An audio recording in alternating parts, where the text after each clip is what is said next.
ये कहा है कि यूनाइटेड नेशन सिक्योरिटी काउंसिल का रेजोल्यूशन है 1373, उसमें ये ख़ास तौर से कहा गया है कि कोई स्टेट क्रिमिनलाइजेशन को फाइनेंस ना करे और किसी भी तरीके से टेररिज्म को सपोर्ट ना करे, सेफ हेवन ना दे।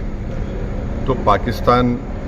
बरसों से इस रेजोल्यूशन 1373 का वायलेशन कर रहा है। दूसरा, अगर आप यूनाइटेड नेशन का आर्टिकल 51 पढ़ेंगे, ये हम किसी स्टेट को दूसरे स्टेट के खिलाफ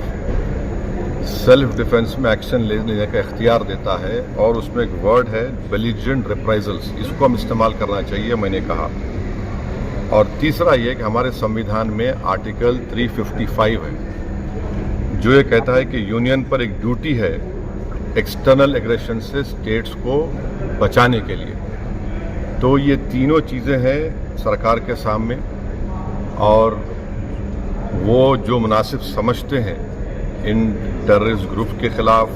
जिस देश में इन टेररिस्ट ग्रुप को पनाह दी जा रही है, मदद दी जा रही है, उनको भी ताकत दी जा रही है, उनके खिलाफ एक्शन ले सकते हैं। चौथी बात यह है कि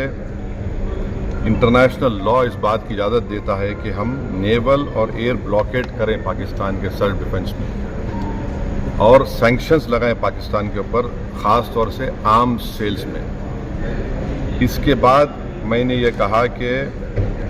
वहाँ पर मेडोज़ में आखिर क्यों सीआरपीएफ नहीं थी वहाँ पर, क्योंकि मैंने पूछा है कि जनवरी में सीआरपीएफ के 2 यूनिट को हटा लिया गया था वहाँ से। उसी सिलसिले में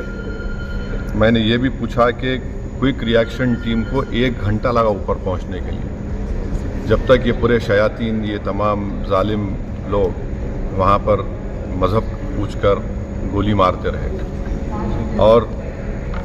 2000 में वहाँ पर एक नुनवान कैंप है पहलगाम में, वहाँ पर भी 30 यात्रियों को मारा गया था और उसमें एक कमेटी बनाई गई थी लेफ्टिनेंट जनरल JH मुखर्जी की, उसका रिपोर्ट का क्या हुआ। तो ये सब बातें हमने कही हैं और हम उम्मीद करते हैं कि साथ ही साथ मैंने ये भी कहा कि कश्मीरियों के ख़िलाफ़ और कश्मीरी स्टूडेंट्स के ख़िलाफ़ जो झूठा प्रोपेगेंडा किया जा रहा है वो रुकना चाहिए। और अगर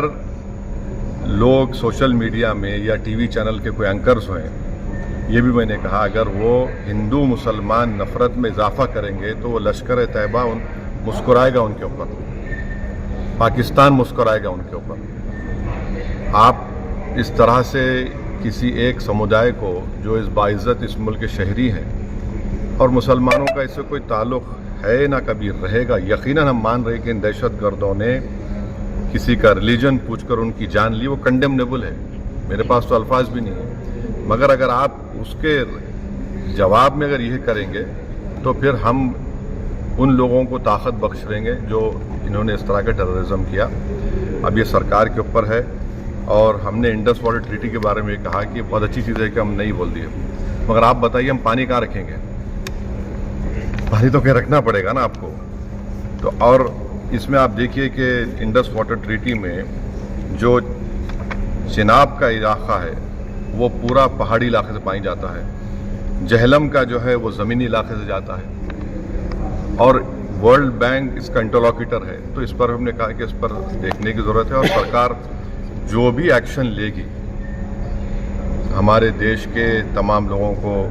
उनकी जान और माल को बचाने के लिए, ख़ास तौर से इस बुज़दिलाना वहशियाना दहशतगर्द हमले के बाद, हम उसकी तायीद करेंगे। ये कोई सियासी मसला नहीं है,